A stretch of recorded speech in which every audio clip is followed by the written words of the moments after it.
the issue of President Putin attending the summit. Much of what you hear being said around is really just talk. It's real talk. As I said at one press conference, in the end, you will hear from me.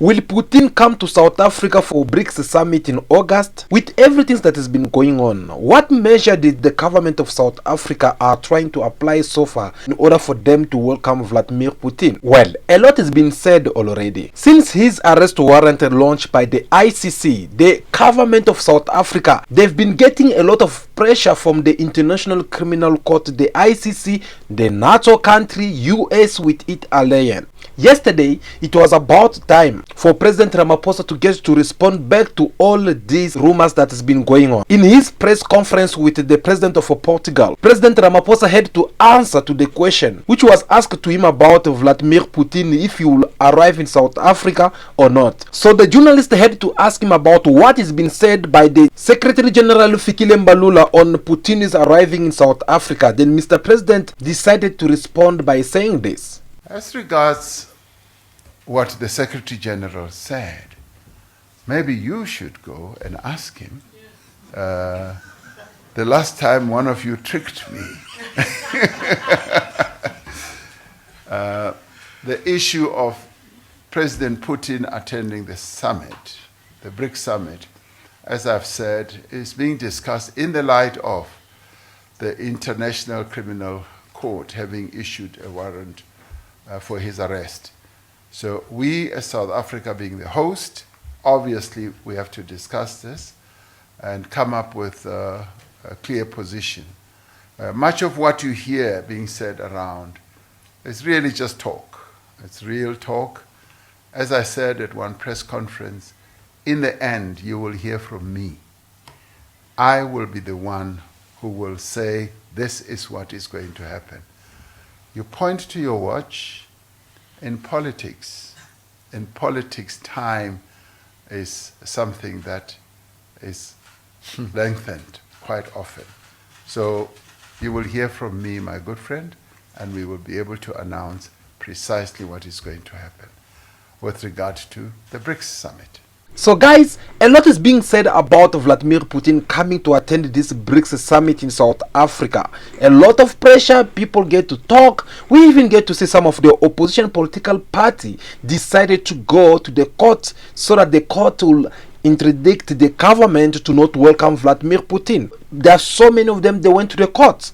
But apparently they had forgot something that only the president is the one who will have the last word, because remember, he have a certain power as the president of a republic.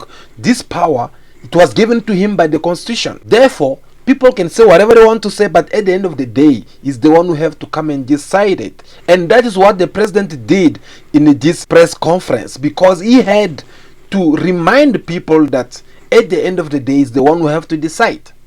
I believe you'll have to ask yourself a question to know why he still not decide until now. Well, this is what I told you in our previous video, that it is normal for the president not to decide right now or to give his official position, because his positions is what everyone want to see, so that they'll see what to take as their next move. And that is what President Ramaphosa is trying to avoid, because we're talking about a man whom they tried to assassinate last month and they failed. So for that reason, I don't see President Ramaphosa trying to expose him to another danger that might cause South Africa. Some people, they are saying that Vladimir Putin will attend this summit through a visual, and some they are saying that no, this summit South Africa had sent it to China. Since people are enjoying guessing it in that way, that is how President Ramaphosa even gets to choose to keep this secret, because he thinks that is a good idea, maybe want to surprise the world.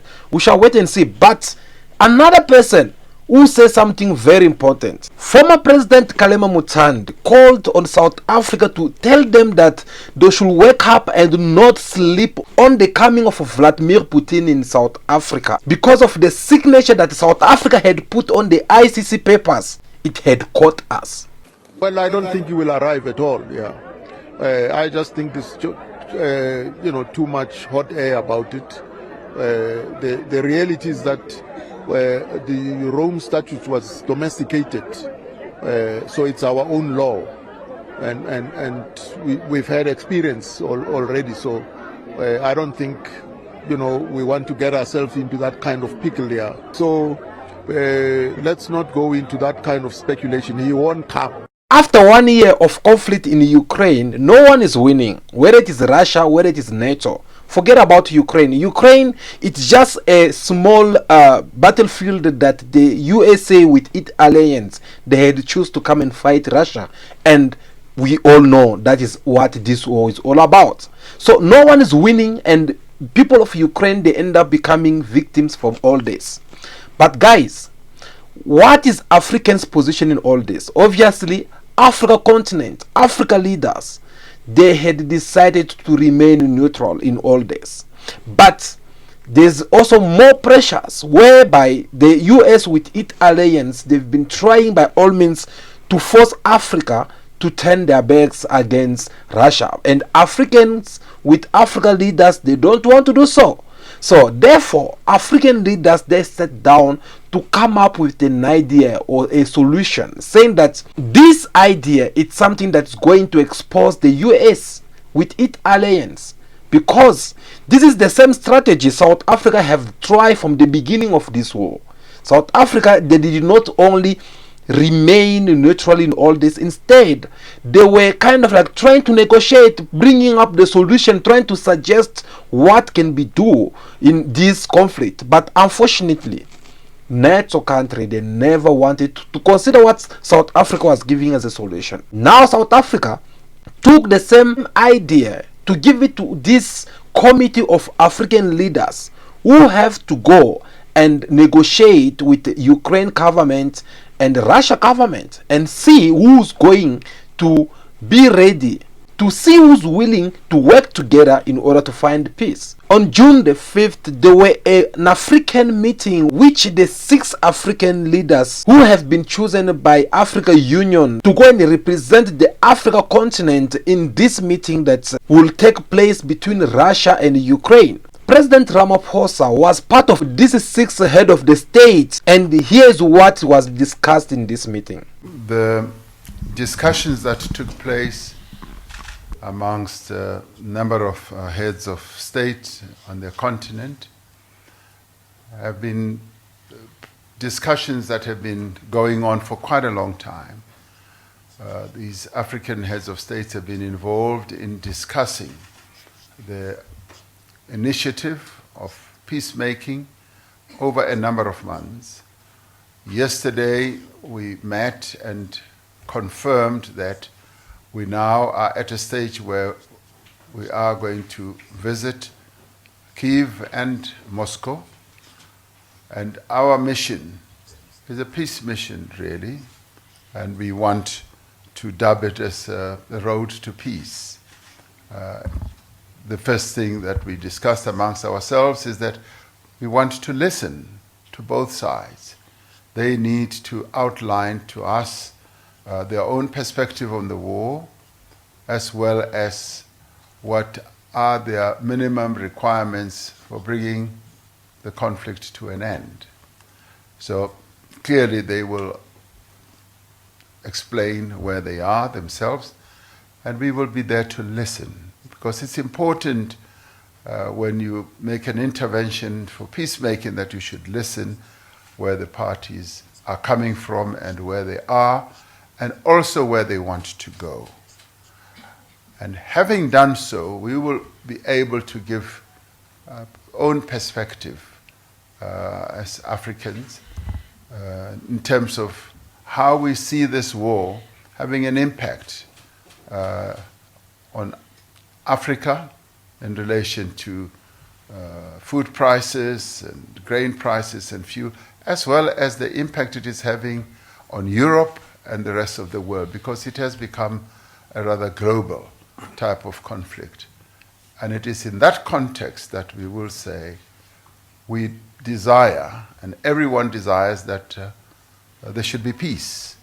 And this being our peace mission, we will essentially be suing for peace and seeking to get a commitment on both sides that they too should seek for peace, to end this conflict through peaceful means. And our position is that every conflict is often ended through discussions and negotiations, unless there's an outright defeat, and which we do not see here. So therefore, we see one option and one alternative, which is the parties sitting down to peaceful negotiations. Both of them say to us, yes, we're ready to negotiate, and we've been talking, but we would like to reiterate that conflicts of this nature that are having such an overriding impact on the lives of people should be negotiated. People should sit down and they should lay out precisely what they see as an end game. Where is this all going to end? And it is in that context that we will be able to have discussions. So that is what we were discussing amongst ourselves, and that is what we will be going to engage the two presidents on. Now let us talk about money, the deal politics of money. Every day we tell you about global trends, how the currency is up and down, how BRICS want to bring their own currency, how petrol and gold currency going up and down. But today we want to discuss how the world economy functions. You see, every country have its own currency, but every country does not use its own currency to interact with the world. So which currency do they use? Mostly the US dollar. The dollar is the currency that is controlling the world at the moment, and there is no currency which come next to it. We are talking in terms of use of it: gold trade, diamond, oil, goods trades. Most international transactions between one country with another country are being made in the US dollar. Between one country and another country, one company to another country, all transactions are being conducted through the US dollar. The dollar is also the world's dominant reserve currency. What does that mean? Every money that each and every country have around the world, it is held in the US dollar currency. In another word, it means that each and every country, they are keeping their money in the US dollar in order for them to trade with other countries. Global financial system, it will collapse without US dollar. So will the world economy. The dollar with the US, they have a lot on their shoulder, and that is not necessarily the good thing. As from 2020, the US has closed more than 2 trillion US dollar in the circulation. Guess why? Half of that money believed to be in the circulation outside of the USA. What about the market? Around 19% of forex trade, it is done in the US dollar. Almost 40% of the world debt is issued in the US dollar. So how did the dollar become so powerful? Well, it all happened after the Second World War. Until then, all the countries were keeping their money in the gold. Currency value was determined based by these principles, and this was to be compared by a certain amount of gold. Now, how was them comparing this to a certain amount of gold? The US with its allies, they come with agreement. It was called the Britain's World Agreement. Do you know what it did? It replaced gold with US dollar. So all the national currency, it was value and the trade in the US dollar. That is how the US dollar become even more powerful. Which is why we say the rent rate today in dollar, it is on certain amount to this amount. Its value determined the welfare of each and every country around the world. And this became the trend after the Second World War. Then came the world boom. The oil boom led to the dollar boom. See, the dollar have become the world dominant currency. It became the world dominant currency by the 1970s. So it only makes sense for the oil to be traded in the US dollar. All the oil activities, transactions was made using only the US dollar. This came to be known as a petrodollar system, and investors stick to them because dollar give them a certain stabilities. Now let us go on the business level. On the government side though, the thinking is changing. Many countries are thinking that the petrol currency or its value, it is depending only on the US dollar. Take Russia for an example. Before Russia invented Ukraine, it had more than 600 billion US dollar in the US dollar currencies. $600 billion. The US weaponized its dollar supremacy, like always. It forces all Russia assets. And the US can do this with any country it wants to. I mean, they can do this to any country in the world because they're the one who are controlling the dollar. This realization, the kind of power that US have in the world. And this is making many countries extremely uncomfortable. China, for instance, it is hard for them to deal with this kind of people. And that is the reason why they are trying to make the yuan currency to be the BRICS currency. Russia, for an example, they've been sanctioned by this US dollar, and that is the reason why they are pushing China for them to have a BRICS currency. BRICS is composed of 5 big economic countries: Brazil, Russia, South Africa, China, India. BRICS. Together,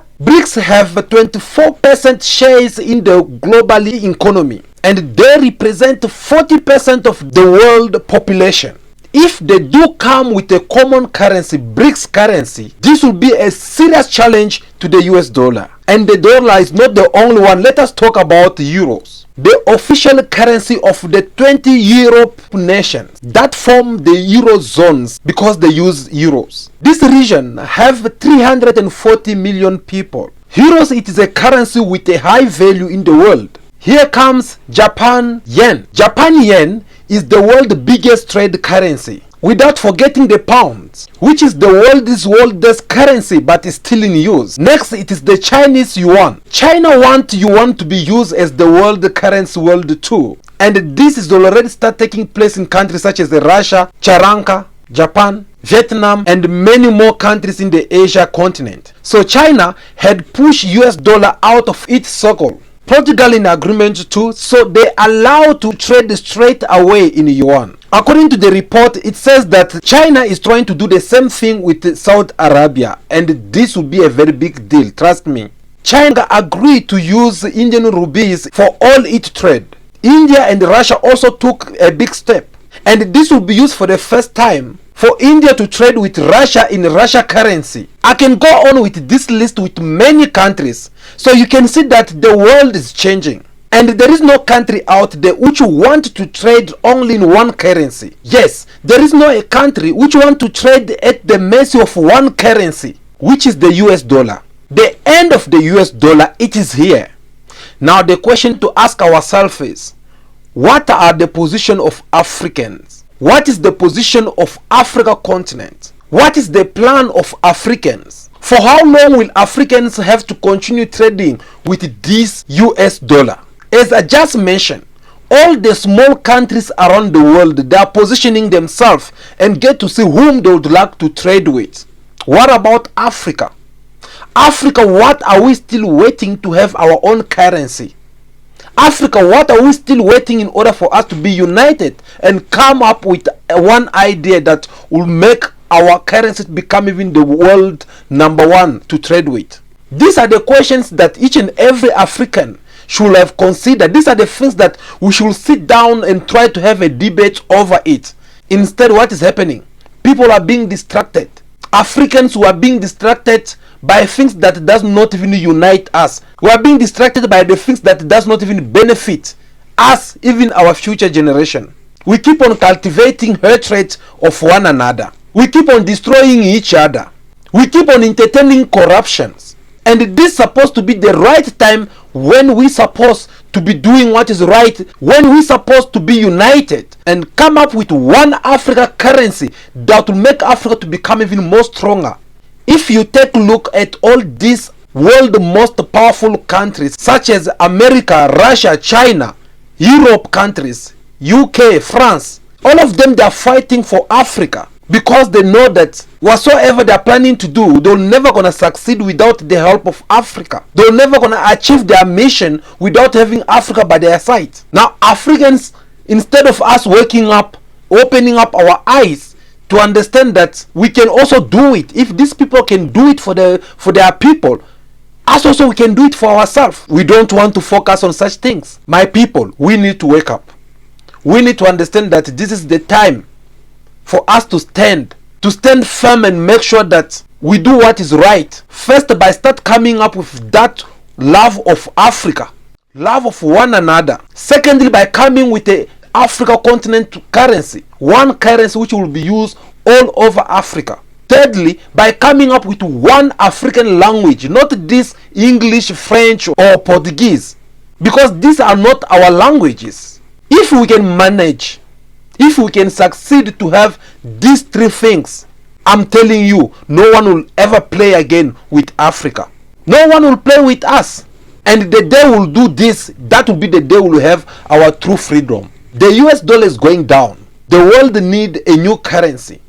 And we are now seeing how all these countries, they are trying to come and see whom they want to trade with and in which currency. So Africans, we don't need to remain behind. We need to come up with our ideas so that we can come up also with one African Union currency that will also we can try to make it. You know, guys, come to think of it, do you know why a lot of African economy are so down? Do you know why many African countries remain so poor regardless of how many minerals they have in their countries, but yet they still remain poor? It is because we're still using different currencies.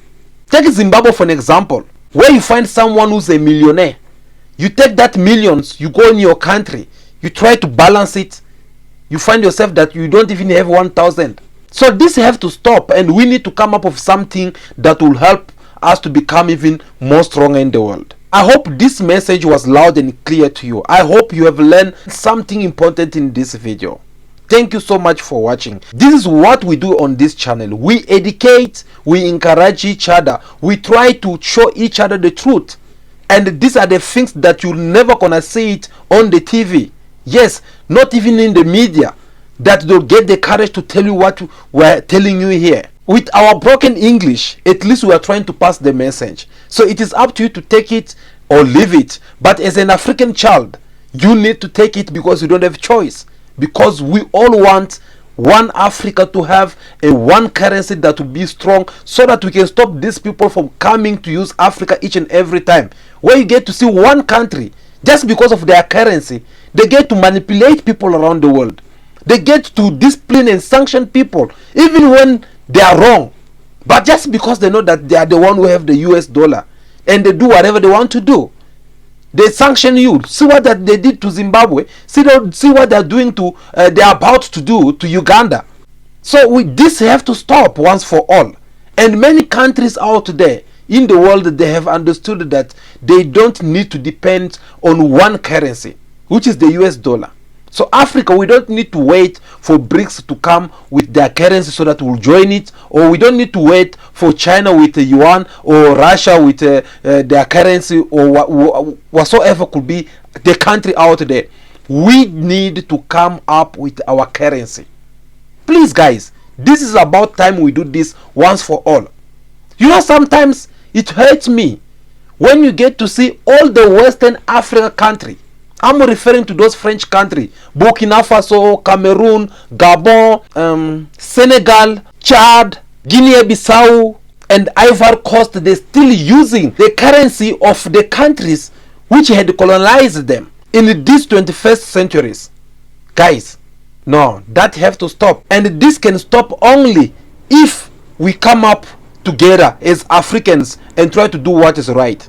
Thank you for listening to our message. Once again, don't leave without giving us your thumbs up. We really do appreciate. If this is your first time to watch our videos, don't leave guys. Don't leave without subscribing. Hit that subscribe button. Follow us in our social medias so that whenever we upload the new videos, you won't miss anything. Until I see you again, for now, continue to be yourself. Be good, be kind, have respect for everyone in order for you to be respected. May God bless you all. I'll see you again very soon. Ciao, ciao.